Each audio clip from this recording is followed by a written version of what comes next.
এই হচ্ছে তাদের হচ্ছে রসুন। তো চলুন রসুনটা টেস্ট করে দেখি। আপনি কিভাবে তৈরি করেন? এটা আমি ওই বাজার তো সব কিনি, মাঝে মাঝে বাড়াতে আনাই, ওই সব দিয়ে মশলা একলগে একট পদে দিয়ে আমি মানে নিজে তৈরি করি। আমরা তো আসলে এরকম গরুর মাংস পাই না সাধারণত। তো সেক্ষেত্রে আপনারা যদি ঢাকায় নিয়ে যাওয়া হয়, আপনি যাবেন আমাদের জন্য? বাবা আমার তো আর বয়স নাই, এখন আর যাইতে পারবো না, পাও কথা বললে লাভ নাই। যে আপনারা আন খুলনা আইয়া আমার খোঁজেন, আমার দ্বারে আন, ভালো বান, আমার দ্বারে আসবেন, ভালো খেয়ে যাবেন, ভালো ভালো পেয়ে যাবেন।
এই হচ্ছে তাদের হচ্ছে রসুন। তো চলুন রসুনটা টেস্ট করে দেখি। আর রসুনটা কিন্তু একটু শক্ত, ঠিক আছে, বেশ কিন্তু হচ্ছে শক্ত, এখনো সেইভাবে মজে নাই, যেটা সত্যি কথা।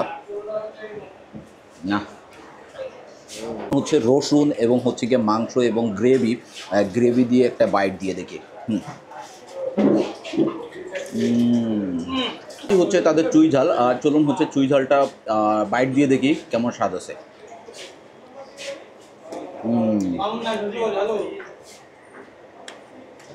সাধারণত হচ্ছে চুই ঝালটা খাওয়ার শেষে হচ্ছে গিয়ে খাওয়া বেটার, কারণ এটা হচ্ছে একটু ঝাল ঝাল লাগে। আর চুই ঝালে কিন্তু হচ্ছে ওষুধে গুণাগুণটা আছে।